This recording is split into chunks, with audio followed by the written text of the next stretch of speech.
মুখে দিলেই একদমই গলে যাবে। আজকের মিষ্টি রেসিপিটা খুবই স্পেশাল। তো আজ বানাবো আরবিয়ান একটি জনপ্রিয় মিষ্টি সুজির বাসবুসা। তো এটা বানানোর জন্য প্রথমেই আমি এখানে 200 গ্রাম সুজি নিয়ে নিয়েছি, আর এখানে নিয়ে নিয়েছি 3-4 চামচ চিনি আর 2টো এলাচ। এবার আমি সুজি, চিনি আর এলাচটাকে মিক্সচারে ভালো করে গুঁড়ো করে নেব। চিনি আর এলাচটাও দিয়ে দিলাম। এবার আমি গুঁড়ো করে নিয়ে আসবো। তো বন্ধুরা, সুজি, চিনি আর এলাচটা আমি ভালো করে গুঁড়ো করে নিয়ে নিয়েছি। এবার আমি দিয়ে দেবো এখানে 1 চামচ বেকিং পাউডার, আর দিয়ে দেবো ছোট চামচের 1/2 চামচ বেকিং সোডা। এবার আমি এই শুকনো উপকরণটা ভালো করে একটু মিশিয়ে নেবো। বন্ধুরা, তোমরা যারা আমার এই ভিডিওটি দেখছো, যারা এখনো লাইক করোনি, তারা আমার ভিডিওটিকে এখনই লাইক করে দিও। তো আমার এই শুকনো উপকরণগুলো মিশানো হয়ে গেছে। এবার আমি ঘরে থাকা নর্মাল দুধ দিয়ে সুজিটাকে গুলিয়ে নেবো। এখানে আমি 1 কাপ দুধ নিয়েছি, যদি মনে করি আরো লাগবে তাহলে আমি আর একটু দিয়ে দেবো। এবার ভালো করে ব্যাটারটাকে গুলিয়ে নিই। আর এখানে আমার পুরো ব্যাটারটা ভালো করে তৈরি করতে 1.5 কাপ দুধ লেগেছে। ব্যাটারটা তৈরি হয়ে গেছে, আমি এখন 5 মিনিটের জন্য ঢেকে রাখবো।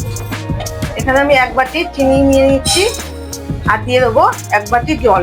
এই একই বাটির মাপে দিয়ে দেবো 1 বাটি জল। আমি একটা চিনি শিরা তৈরি করে নেবো, সেজন্য 1 বাটি চিনি আর 1 বাটি জল দিলাম। চিনি শিরাটা কিন্তু বেশি ঘন করা যাবে না, এরকম পাতলাই থাকবে।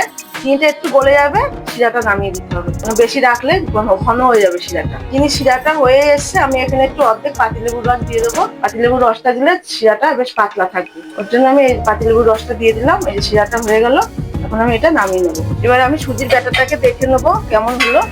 এই যে অনেকটাই ফুলে উঠেছে, দেখো সুজির ব্যাটারটা কত সুন্দর ফুলে উঠেছে। দেখো এখানে আমি একটা স্টিলের থালা নিয়ে নিয়েছি। এখানে আমি এখন অল্প করে একটু সাদা তেল দেবো থালাটার মধ্যে, দিয়ে ভালো করে একটু ব্রাশ করে নেবো, যাতে ওই সুজির যে ব্যাটারটা যাতে লেগে না যায়, সেই জন্য তেলটা দিয়ে দিচ্ছি। চারিদিকে একটু তেলটা ভালো করে মাখিয়ে নেবো। তেলটা ব্রাশ করা হয়ে গেছে, এখন আমি সুজির ব্যাটারটা ঢেলে দেবো। এখন আমি এটাকে ভালো করে এভাবে একটু ঝাঁকিয়ে নেবো, যাতে ভিতরে হাওয়াটা ঢুকে না থাকে। এখানে আমি একটা কড়াই গরম করে রেখেছিলাম, কড়াইটা ভালোই গরম হয়ে গেছে। আমি এখন এই স্ট্যান্ডটা দিয়ে দেবো, দিয়ে এই ব্যাটারের থালাটা আমি এখন দিয়ে দেবো এর মধ্যে। এইভাবে দিয়ে দেবো, দিয়ে এটাকে আধা ঘন্টার জন্য ঢেকে রাখবো। 30 মিনিট বাদে ফিরে আসলাম। এখন আমি দেখে নেবো এটা কেমন হলো।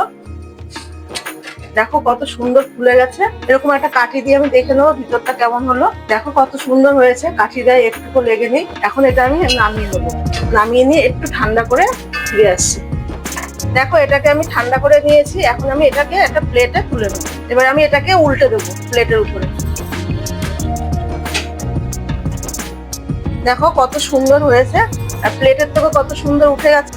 এবার আমি এটাকে এই কাঠিটা দিয়ে একটু এরকম করে করে ফুটো করে নেবো, যাতে এর ভিতরে রসটা ভালো করে ঢুকে।